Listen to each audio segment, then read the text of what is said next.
There's a gorilla in the room when it comes to families and a lot of society's problems. I think it's something that's incredibly apparent and, it's kind of right in our faces, but we never really talk about it. It's one of those taboo subjects that seems to just get brushed under the rug. Maybe it's because it doesn't turn out to be such a great statistic for women.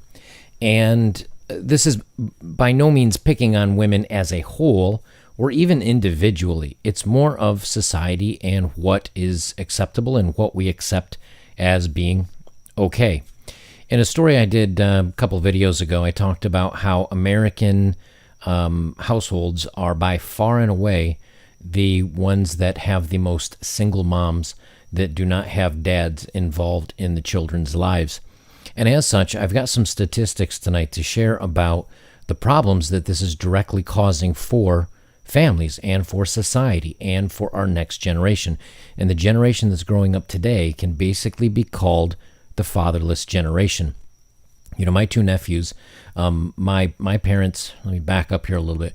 My parents had myself and a sister, and we two are fine. But I was close with my father, and my sister was not. As such, when she raised her two boys, their father was not in their life by her choice. She decided to move away and have them come with her. And they both ended up getting in trouble with the law by the age of 16 or 17. And by 18, one of them's got now a criminal record. And the other one has not only a criminal record, but he also has a kid that he had at 18. And so now he is having arguments with his girlfriend. They're not married, obviously, at 18.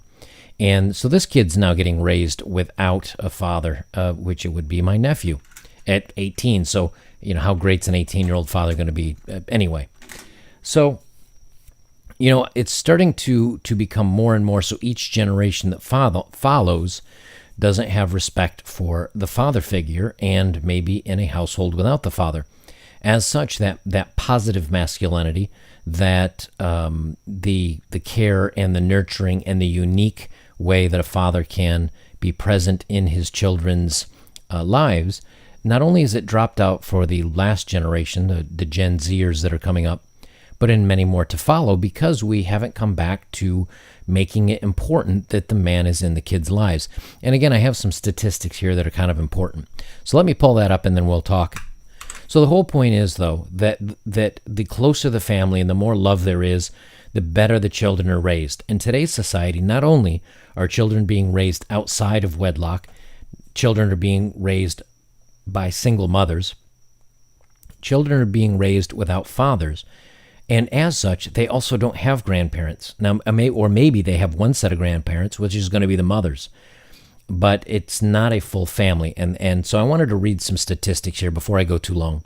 Let me read these statistics here. And this is why I think that this, as generations go, until a family unit is returned to whole for children, the government may be able to give the mother money, and the single man may be able to pay child support or alimony. But that is never going to replace having a healthy, loving family for kids. And as such, as they grow up, they have dysfunction, they have problems, and they pass those on to the next generation behind them. So things are only going to get worse. You younger guys that are in your, late teens, 20s, 30s, you're going to see the generation, I'll see another generation or two, hopefully. You guys are going to see one or two even beyond that. And what you may see is eventually the falling apart of society. And I genuinely mean that. But it's going to come from, if you've ever watched the movie Idiocracy, I think, and if you haven't, look it up. It's Idiocracy, like idiot, but without the T, Idiocracy. Watch it, because I feel like that's where we're going. I really, really do. That people are just getting less intelligent, and they're falling away from good societal norms. So let's look at these statistics. I'm just going to read the ones that they took from actual either Department of Health censuses or Center for Disease Control, etc. 63% of youth self-deletions are from fatherless homes, 5 times the average. 90% of all homeless and runaway kids are from fatherless homes, 32 times the average. 85% of children who show behavior disorders come from fatherless homes, 20 times the average. 80% of people that do not like other people of a different color, and people with anger problems come from fatherless homes, 14 times the average. 71% of all high school dropouts come from fatherless homes, 9 times the average. Let me get down to the other ones here. 70% of youths in state-operated institutions come from fatherless homes, 9 times the average. 85% of all youths in prison come from fatherless homes, 20 times the average. And I'm just going to read through the rest of these stats. I know this is a little dry, but I want to drive this point home, and then we'll talk a little more. 43% of children live without their father. That's almost half. Almost half of all kids are not living with dad. Yes, he may get some visitation rights, but he's not kissing them and putting them to bed. He's not waking them up and cooking them breakfast and sitting on the couch and watching cartoons with them. The little boy is not laying underneath the car helping his dad wrench on something or learning a project around the house like I did. I've learned so much from my father, and half of it was under the age of 15. 3/4 of it was under the age of 15. 90% of homeless and runaway children are for fatherless homes. 80%, let's see, I think they mentioned a couple of these already. 71% of pregnant teenagers lack a father. 60%, read that one. 90% of adolescent repeat arsonists live only with their mother. 71% of high school dropouts, I said that one already. 75% of adolescent patients in chemical abuse centers come from fatherless homes. 70% of juveniles in state-operated institutions have no father. Fatherless boys and girls are twice as likely to drop out of high school. Already read that one. And let's see if there's any more statistics that are good to pull out of here. I think I'm going to leave this down below. It's called the Fatherless Generation at WordPress. I'll leave this down below. Please take a look through it. I invite you to, because there's a lot I didn't read. But again, these tend to get long, and I don't want to make these videos too long.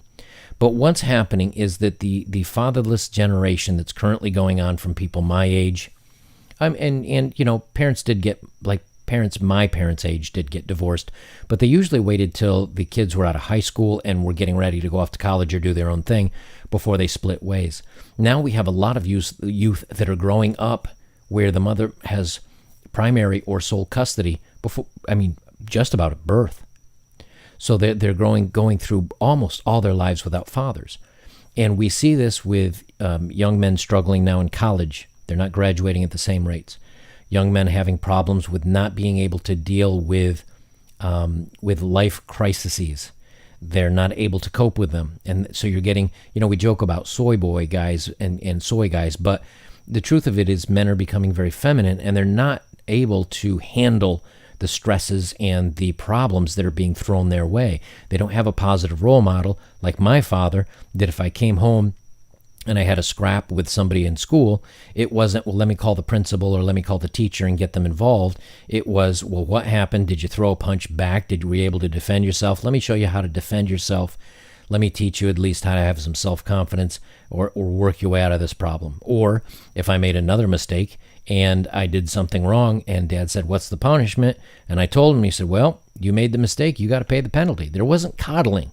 It was teaching you how to be a man and how to understand that your decisions have consequences. It seems people don't understand that anymore, and they're not being taught that, especially when a parent makes a bad decision and there's a consequence, but the parent protects the child from that. Or that boys are bad and girls are good, and that's being pushed through school systems, that's being pushed through modern day television commercials where the men are the dumb idiots and aggressive and stupid, and the women are the creative, smart, problem-solving, wonderful. That sends a message to boys that they're not valued, that they're not wanted, that they're bad somehow, and that's not what. And you don't have a man to be able, like someone like myself, if I had a kid, like my father taught me, that I can sit down and say, hey, look, you got to ignore people like this, and you can't take this stuff serious, and you have to understand, here's the problems with these people, and let's talk about this. You don't have anybody that sits down in logic. Women think with emotion, and they're much more emotional than men are, most men. modern young men, too many of them think with emotion, and that gets them in a lot of problems because that's not their natural state of how to deal with something. So when you're a little bit older guy and you have somebody teach you this, and then you teach on to your kids problem solving and logic and stoicism and how to be mature and how to think your way through these things, this isn't happening. And now there's not that pillar of strength in the family anymore where, the father is kind of the backbone and the mother is the one to handle the emotional problems. You're upset about something and you want a shoulder to cry on. That's my mom. When I had a problem with my divorce and I said, Mom, I don't know what to do. It was, Mom, I don't know what to do. What could she be thinking? How do I handle? Because my father would just say, yeah, man, I don't know what to tell you, because he doesn't know anything about women, But if I were down in the dumps, he'd say, hey, come help me with something, or I need your opinion on something, and he'd get me thinking about something else. And his way of talking to me and working through issues was completely different than my mother's, because it would boil down to, hey, I know this is hard for you, but you'll be fine. You just gotta, steady through it, so on and so forth. Where my mother would say, oh, I understand, but you're a wonderful boy and you're sweet, and, she doesn't know what she's missing, and you know how moms are, right? So until the father returns to the family, I think it's going to get worse every generation. And until we have this discussion, and until we can step up and say this and have people listen to us and stop throwing men away after a mistake or even a purposeful child is born, and keeping the men in that family and finding ways to keep men involved, until that happens, I think society is going to get a lot worse. And it's going to be up to you young men today, and men like myself, even if we don't get married, even if we don't have families, even if we don't have kids, it's going to be up to us, guys like us, to at least help those we can and try to be a stoic voice for men, whether it's on a channel like mine or just helping out another friend that's maybe going through a hard time, or a niece or a nephew, or if you do have kids, your own child, is to make sure to be able to support them and fight every chance you get to stay in their lives, because that, I think, is extremely important.